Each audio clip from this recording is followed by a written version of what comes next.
영화나 드라마, 소설에서 가장 중요한 인물이 있죠. 바로 주인공입니다. 주인공. 대단한 능력을 가지거나 또 올곧은 성품, 또 놀라운 일들을 해내는 것을 보면서 주인공은 늘 작품 속에서 인기를 독차지하고 주목을 받게 됩니다. 그런데 플롯의 구성에서 빠지지 않는 것은 주인공에게 찾아오는 시련과 고난도 항상 찾아오는 것 같아요. 비슷하게도 우리는 성경에서 마치 주인공처럼 보이는 여러 명의 인물들을 발견하게 됩니다. 그리고 우리가 오늘 살펴본 엘리야는 정말 영웅에 가깝다, 주인공에 가깝다라는 느낌을 우리에게 줍니다. 엘리야가 어떤 일을 행했을까요? 사르밧 과부의 죽었던 아들을 되살리는 사역을 감당합니다. 긴 가뭄을 겪고 있었던 북이스라엘에게 하나님께 기도하고 비를 내리게 하는 놀라운 기적도 행했습니다. 그리고 가장 결정적으로 엘리야의 기도는 하늘에서부터 불을 내리는 놀라운 이적을 보여주었기 때문에 이런 엘리야의 사역, 특별히 그의 영적인 리더십을 보게 되면 우리는 자연스럽게 엘리야를 선망하게 되고 주인공처럼 여기게 됩니다. 그런데 오늘 우리가 함께 읽은 본문은 어떤 내용을 담고 있을까요? 그렇게 대단한 승리와 사역을 이루었던 엘리야가 심각한 영적인 무력감, 영적인 번아웃에 처해 있는 것을 보게 됩니다. 여러분, 엘리야는 잘 아시는 것처럼 북이스라엘이란 나라에서 사역을 했던 선지자였어요. 특별히 북이스라엘이 강력한 우상 숭배가 들어왔던 시기였기 때문에 잘 아시는 것처럼 갈멜산에서 바알의 선지자 450명, 아세라의 선지자 400명, 즉 850대 1로 영적 전투를 벌였고 승리했던 놀라운 선지자였습니다.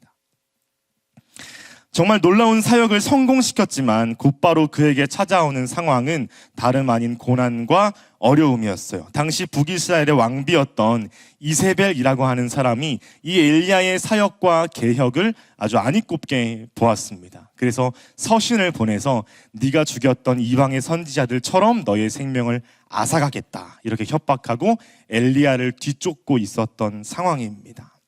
이 사실을 알게 된 엘리야에게는 큰 두려움이 찾아오게 되죠. 그래서 그는 자신이 거주했던 이스라엘에서 브엘세바까지 도망을 하게 됩니다. 여러분, 우리가 성경을 텍스트로만 읽을 때가 많아서 지금 엘리야의 상황이 얼마나 힘들고 수고로운지 잘 모를 때가 많이 있어요. 지도를 한번 보시면 엘리야가 원래 있었던 이스라엘은 북이스라엘의 도시였습니다. 여름에 왕궁이 있었던 곳이고요. 그가 이 협박에 못 이겨서 도망친 브엘세바는 남유다의 최남단 도시입니다. 국가를 가로질러서 가장 먼 곳까지 도망친 곳이 브엘세바라는 것이죠. 이 두 도시의 거리는 어림잡아도 150km에 달합니다. 우리가 대략 생각을 해보면 도보로 이동했을 테니까 일주일에서 2주일 넘게 쉬지 않고 걷거나 뛰면서 도망을 쳤어야 했을 거리였습니다. 이걸 이제 우리의 상황으로 바꾸어서 생각을 해보면 서울에서 대전, 서울에서 대구까지 쉬지 않고 걷거나 뛰어서 도망갔다고 하면 여러분들이 얼마나 이 엘리야의 수고와 힘듦이 심했는지 충분히 공감할 수 있을 것 같아요. 그렇게 엘리야는 도망치고 나서 로뎀 나무 아래에서 쉬게 됩니다. 그때 엘리야는 충격적인 말을 하게 되죠. 우리 오늘 본문 조금 전에 있는데요. 19장 4절 말씀인데 함께 읽어보도록 하겠습니다. 시작. 자기 자신은 광야로 들어가 하룻길쯤 가서 한 로뎀 나무 아래에 앉아서 자기가 죽기를 원하여 이르되 여호와여 넉넉하오니 지금 내 생명을 거두시옵소서. 나는 내 조상들보다 낫지 못하니이다 하고. 여러분, 무슨 말입니까? 엘리야는 지금 하나님께서 자신의 생명을 가져가시기를 원하는 상황입니다. 차라리 죽는 게 낫겠습니다, 하나님, 이러한 말을 지금 하고 있는 것이죠. 심각한 영적 우울감과 무기력에 빠져 있음을 우리는 보게 됩니다. 여러분, 이런 엘리야의 모습은 우리에게 상당한 충격으로 다가와요. 왜냐하면 우리는 영적인 리더들 또는 지도자들의 실패와 좌절을 쉽게 받아들일 수 없기 때문에 그렇습니다. 그러나 성경에 보면 성경의 수많은 영적인 리더들 또 지도자들은 그들의 분주한 사역이나 또 많은 사역 때문에 탈진되거나 무기력을 경험하는 것을 보게 됩니다. 그리고 마찬가지로 우리 역시 신앙생활을 하면서 많은 실패와 좌절을 경험하게 돼요. 내 뜻대로 되지 않을 때, 기대했지만 결과가 내 기대에 미치지 못할 때, 이러한 상황들에 우리는 좌절하게 됩니다. 모키데이터 연구소 자료에 따르면 교회를 다니는 청년들이 평소에 어떤 감정을 느끼며 살아갑니까? 조사했을 때에 부정적인 감정으로 응답한 청년들이 상당히 많았습니다. 4명 중에 1명꼴로 외롭거나 불안하거나 두려움 감정을 느끼고 있습니다. 그리고 특히 이러한 부정적인 감정은 열심히 봉사를 하거나 열심히 사역을 하는 청년일수록 빠르게 찾아오는 탈진과 번아웃을 촉진시킵니다. 여러분, 그렇기 때문에 우리는 오늘 본문에 나타난 이 엘리야의 좌절과 실패를 그저 우리의 상황에 적용하고 공감으로 멈추면 안 됩니다. 무슨 말이냐면 엘리야와 같은 사람도 좌절했으니까 내가 넘어지고 좌절하는 것은 괜찮아 정도로 끝내면 안 된다는 것입니다. 여러분, 왜 그럴까요? 우리의 목표는 우리는 실패를 묵상하는 사람들이 아니라 건강하게 넘어지고 건강하게 일어서는 것이 그리스도인들의 올바른 목표이기 때문에 그렇습니다. 여러분, 그러므로 우리는 오늘 본문을 통해서 이 엘리야와 같은 놀라운 영적인 리더, 주인공과 같은 사람이 왜 넘어졌을까? 왜 탈진하고 왜 번아웃을 경험했을까? 그 이유를 밝혀내는 것이 정말 중요합니다. 그렇다면 엘리야가 영적인 번아웃을 경험한 핵심적인 이유가 무엇인지 우리 본문을 통해서 한번 살펴보려고 합니다. 우리 열왕기상 19장 8절 말씀 제가 한번 읽겠습니다. 이에 일어나 먹고 마시고 그 음식물의 힘을 의지하여 40주 40야를 가서 하나님의 산 호렙에 이르니라. 여러분, 어떤 상황입니까? 로뎀 나무에서 쉴 때에 하나님께서 천사를 보내주셔서 엘리야를 먹이셨어요. 그래서 겨우겨우 조금 더 나아가서 하나님의 산 호렙에 마침내 이르게 되고 동굴에 들어가서 쉬게 됩니다. 여러분, 그런데 성경에 나오는 이 호렙산은요 정말 중요한 지역입니다. 왜냐하면 호렙산, 신의 산이거든요. 이 호렙산은 늘 성경의 인물들이 하나님을 만나게 되는 영적인 장소이기 때문에 그렇습니다. 그리고 우리는 성경에 보면 호렙산에서 하나님을 만난 유명한 인물 하나를 보게 되는데 모세가 호렙산에서 하나님을 마주했던 사람이었습니다. 여러분, 모세는 신의 산에서 하나님께 무엇을 받았죠? 율법과 십계명을 받았습니다. 그때에 백성들이 모세가 너무 안 내려오니까 불안해서 한 가지 우상을 숭배하게 되죠. 무슨 우상입니까? 금송아지의 우상을 만들어서 숭배하게 됩니다. 여러분, 그때 하나님의 큰 진노가 이스라엘 백성들을 향하게 되고 그때 모세는 그 상황 속에서 호렙산에서 어떻게 반응하고 있을까? 출애굽기 32장 말씀인데요, 제가 한번 읽겠습니다. 모세가 여호와께로 다시 나아가 여짜오되 슬프도소이다. 이 백성이 자기들을 위하여 금신을 만들어 싸우니 큰 죄를 범하였나이다. 그러나 이제 그들의 죄를 사하시옵소서. 그렇지 아니하시오면 원하건대 주께서 기록하신 책에서 내 이름을 지워버려 주옵소서. 여러분, 모세는 자기가 잘못한 상황이 아님에도 어떻게 반응합니까? 하나님 앞에 차라리 저의 이름을 생명책에서 지워주시고 이스라엘 백성들을 도와주시고 용서해 주세요. 이렇게 하나님께 기도하고 있습니다. 영적 리더였던 모세의 초점은 늘 이스라엘 백성들이 다시 회개하고 회복할 수 있는 데에 맞춰져 있었어요.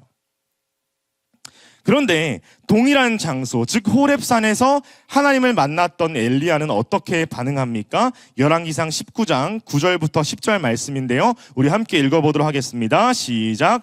엘리야가 그곳 굴에 들어가 거기서 머물더니 여호와의 말씀이 그에게 임하여 이르시되 엘리야야, 내가 어찌하여 여기 있느냐?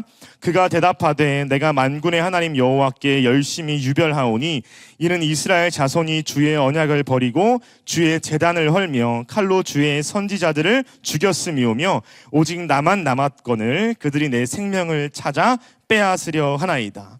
여러분, 엘리야의 이 대답에서 인상 깊은 부분이 하나 있습니다. 그는 철저히 자신의 신앙의 열심, 자신의 사역의 열심을 하나님 앞에 드러내는데 급급합니다. 이렇게 말하는 것 같아요. 하나님, 제가 하나님을 향해서 얼마나 열심히 사역했는지 아시잖아요. 하나님, 제가 얼마나 열심히 순종했는지 아시잖아요. 이스라엘 백성들이 언약을 떠날 때 저는 안 떠났고요, 다른 사람들이 우상 숭배할 때 저는 안 떠났습니다. 그러나 왜 제가 죽어야만 하는 위기 가운데 처해 있습니까? 마치 하나님께 이렇게 이야기하는 것 같아요. 엘리야는 자신의 사역과 열심에 비해 찾아오는 결과에 만족하지 못하고 있습니다. 그는 열심히 사역한 만큼 어느 정도 성과가 따라야 하고 좋은 결과가 따라야 한다고 생각하고 있습니다. 여러분, 모세는 하나님과 이스라엘 백성들 사이에서 중재자 역할을 감당하고 있지만 엘리야는 하나님 앞에 자신의 열심과 자신의 사역을 입증하는 데에 급합니다.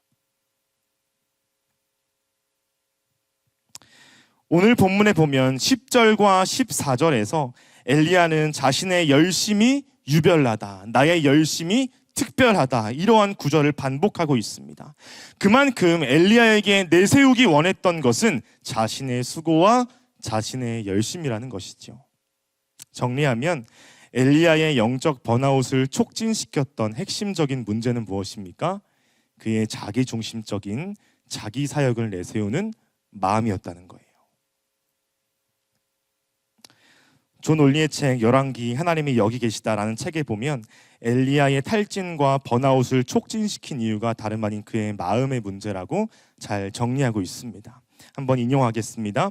여호와를 향한 엘리야의 헌신과 백성들이 여호와만을 예배하기를 갈망하는 그의 마음에 대해서는 의심할 여지가 없지만 그는 여호와께서 분명하게 명하지 않으신 장소에서 분명하게 명하지 않은 방식으로 여호와를 대신해 행하는 것으로 묘사된다. 그는 마치 그만이 정말로 하나님을 섬기고 있다는 듯이 말하고 행동한다. 그래서 그가 기대한 대로 일이 잘 되지 않을 때 백성들에게서 희망을 보지 못한다. 만일 그가 유일한 한 사람이고 그의 행동이 실패라면 다 소용없어진다. 그는 그 민족이 여호와께 돌아오게 하는데 실패했으므로 차라리 죽는 편이 낫다. 호렙산에서 여호와께서 그와 함께 하신다는 확신을 얻었지만 그러고 나서도 곧바로 그는 태도를 바꾸지는 못한다. 그의 열심과 내가 한 일에 대한 집중이 탈진을 초래한다. 여러분, 그래요. 엘리야의 핵심적인 문제는 다름 아닌 그의 마음의 문제였습니다.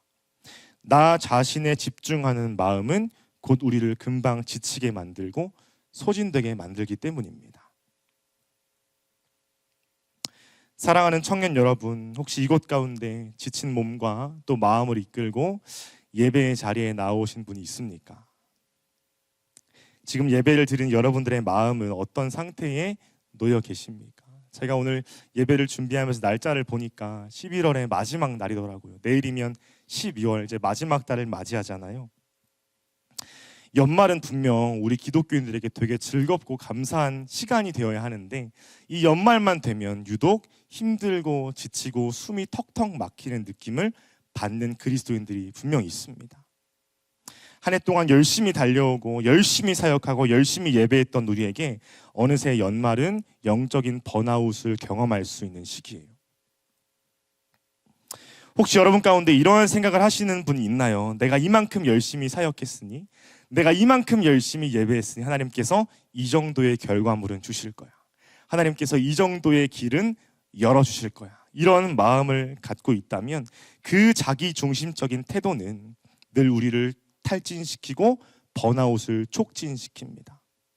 여러분, 자기 중심적인 태도는 사역에 대한 공로와 열심, 예배에 대한 열심을 다 나에게로 돌립니다. 그리고 내가 기대했던 결과를 만나지 못할 때에는 크게 낙심하게 되고 하나님을 원망하게 되죠. 그러므로 우리는 신앙적 번아웃을 촉진시키는 자기 중심적인 마음과 태도가 있는지 분명히 살펴볼 필요가 있다는 것입니다. 오늘 말씀을 첫 번째로 이렇게 정리하고 싶어요. 첫째, 자기 중심적인 신앙이 우리를 탈진시키고 번아웃을 촉진시킵니다. 하나님 앞에서 나의 열심과 나의 헌신을 드러내고 인정받고 싶은 마음은 사실 누구에게나 있습니다. 그러나 그러한 열심은 결국 나의 뜻대로 되지 않았을 때에 빠르게 절망하고 빠르게 무너지는 것을 우리는 보게 됩니다. 여러분, 그러므로 우리는 영적 번아웃을 피하고 또 잘 일어서려면 가장 먼저 자기 중심적인 마음이 아니라 하나님 중심적인 마음이 우리에게 필요합니다. 나의 모든 열심과 나의 헌신이 하나님의 영광을 위한 것이라는 하나님 중심적 마음이 정말 필요해요. 현대 선교의 아버지라 불렸던 윌리엄 캐리라고 하는 선교사님이 계세요. 이분이 인도 선교에 정말 부흥을 일으켰던 위대한 선교사님입니다. 그래서 이분이 윌리엄 캐리 선교사님이 나이를 먹고 임종이 가까웠을 때에 젊은 후배 선교사가 이 인도 사역의 성공의 비결을 묻고자 윌리엄 캐리 선교사님을 찾아왔어요. 그래서 선교사님이 자신을 찾아온 후배 이야기를 이것저것 듣다가 이렇게 한번 정리한 문장이 한 번 있습니다. 당신은 계속 윌리엄 캐리라는 사람에 대해서만 이야기하고 있군요. 제가 만약에 죽으면 저에 대한 말은 전달하지 말아주시고 저의 구세주에 대해서만 이야기해 주십시오. 이렇게 마지막 말을 맺었다고 합니다. 여러분, 윌리엄 캐리 선교사님의 저 마지막 말이 사실상 그의 사역 성공의 비결이었음을 보게 됩니다. 선교사님은 어떻게 수많은 어려움과 고난을 지나가면서 쓰러지지 않고 사역을 감당할 수 있었을까요? 어떻게 영적인 번아웃이 찾아왔을 때 그걸 무사히 지나갈 수 있었을까요? 윌리엄 캐리 선교사님은 자기 중심적인 신앙이 아니라 하나님 중심적인 신앙이 있었기 때문에 가능했습니다. 여러분, 마찬가지로 우리 사랑하는 청년 여러분도 우리의 신앙의 초점이 어디를 향해 있는지 살펴보는 시간이 되기를 바랍니다. 나의 감정, 나의 수고, 나의 헌신에 집중하고 있다면 이 시간 말씀을 들으면서 하나님, 나의 모든 수고와 나의 모든 사역과 나의 헌신이 하나님보다 드러나지 않게 해주세요.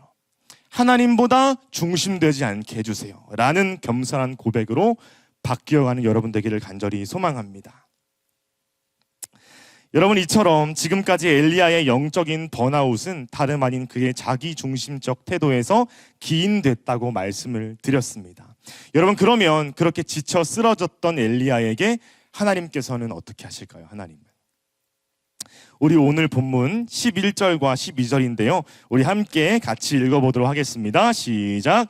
여호와께서 이르시되 너는 나가서 여호와 앞에서 산에 서라 하시더니 여호와께서 지나가시는데 여호와 앞에 크고 강한 바람이 산을 가르고 바위를 부수나 바람 가운데 여호와께서 계시지 아니하며 바람 후에 지진이 있으나 여호와께서 계시지 아니하며 또 지진 후에 불이 있으나 불 가운데에도 여호와께서 계시지 아니하더니 불 후에 세미한 소리가 있는지라. 아멘. 여러분, 하나님께서 지쳐 쓰러져 있었던 엘리야에게 나타나셨습니다. 여러분, 그런데 인상 깊은 현상을 동반하셔서 임재하세요. 하나님 먼저 엘리야에게 화려한 자연 현상들을 보여주십니다. 크고 강한 바람이 바위를 부수고요, 지진이 일어나고 불이 일어나게 됩니다. 그러나 그 자연현상 가운데에는 하나님이 계시지 않았다고 성경은 말합니다. 여러분, 그런데 그런 가운데 성경의 기자는 우리에게 중요한 단어 하나를 우리에게 가르쳐 줍니다. 화려한 자연현상에도 계시지 않던 하나님께서 나타나시는 부분은 바로 세미한 소리 가운데 임재하셨다는 거예요.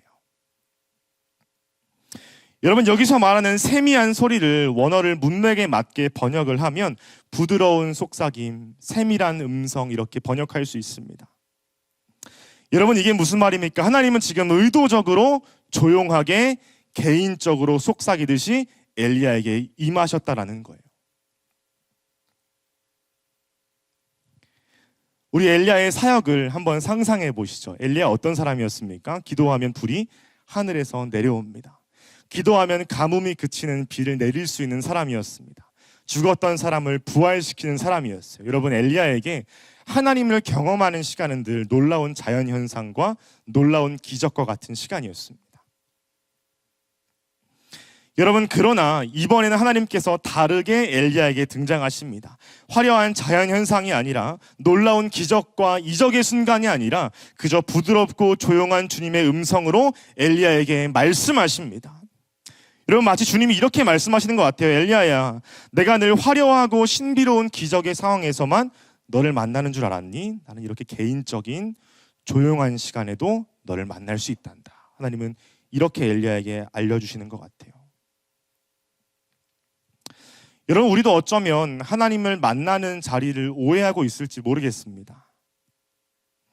공적인 예배의 자리, 뜨겁게 준비된 집회의 자리에서만 하나님을 만날 수 있다고 착각할 때가 많이 있습니다. 물론 그런 공적인 예배 자리도 너무너무 중요합니다.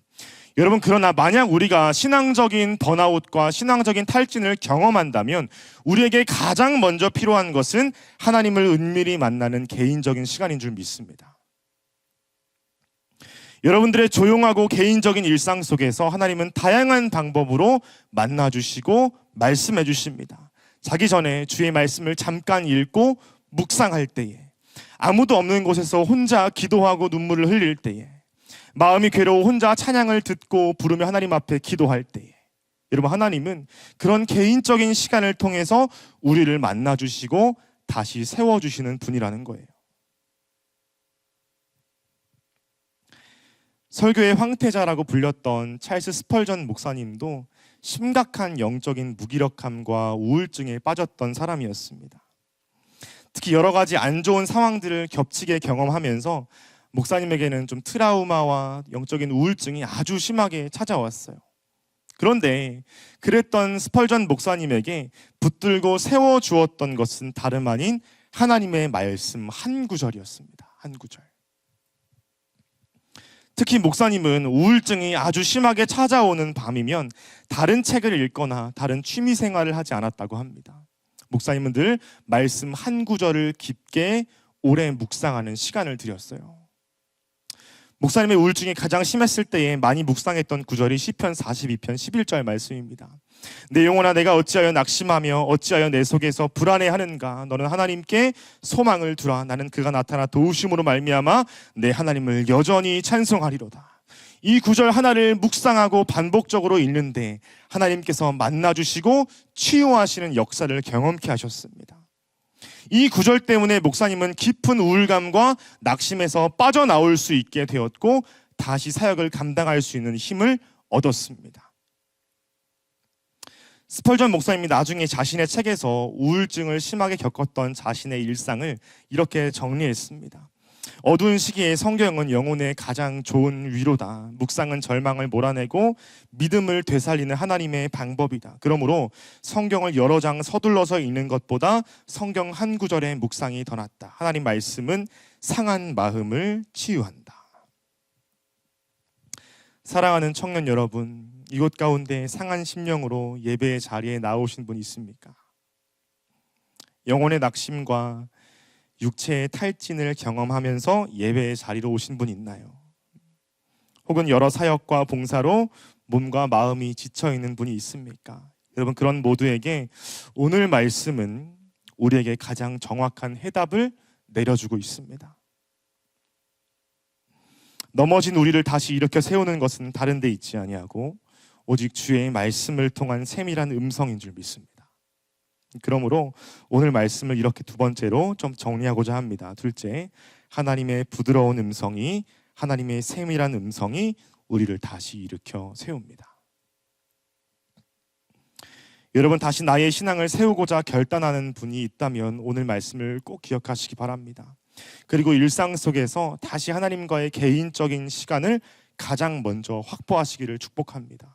여러분, 뜨거운 집회도 중요하고요, 잘 준비된 예배의 시간들도 중요하지만 우리에게 가장 필수적인 시간은 하나님의 부드럽고도 세밀한 음성을 들을 수 있는 골방이요 일상의 시간인 줄 믿습니다.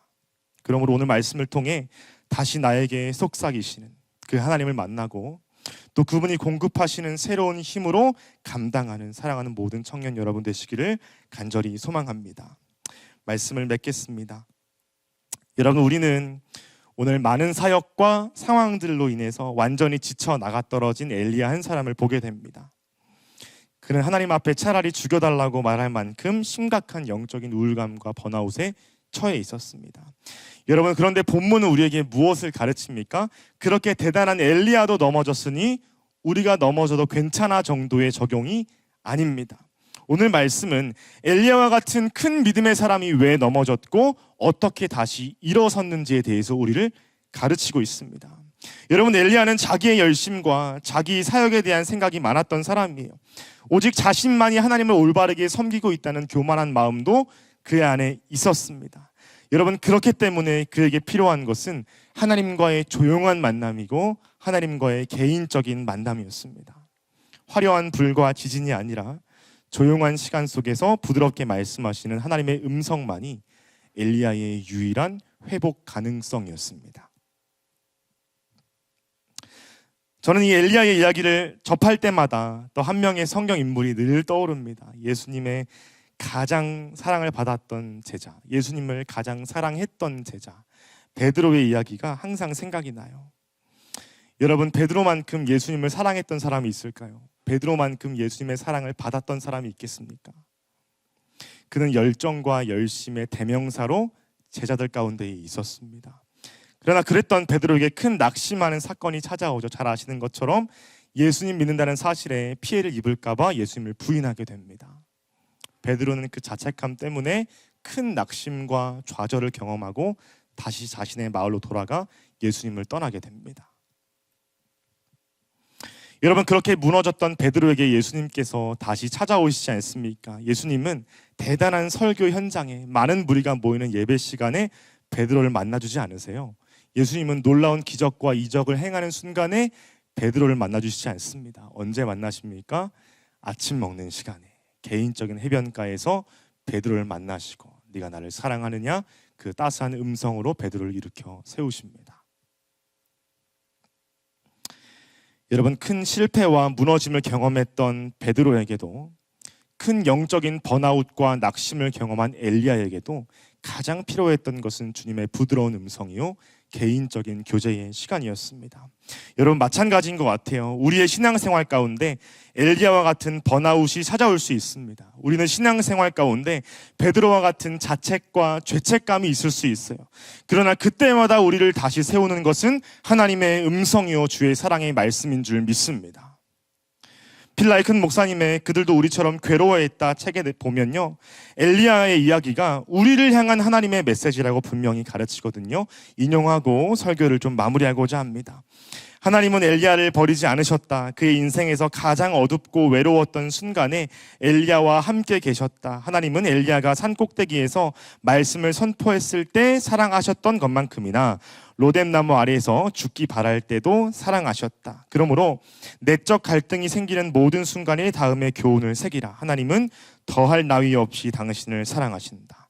예수님 안에서 당신을 향한 하나님의 사랑은 상황에 따라 변하지 않는다. 그 사랑은 영구적이다. 엘리야가 하나님의 부르심으로부터 도망쳤음에도 불구하고 하나님은 여전히 하나님의 나라를 세워가는 목적을 엘리야에게 두셨다.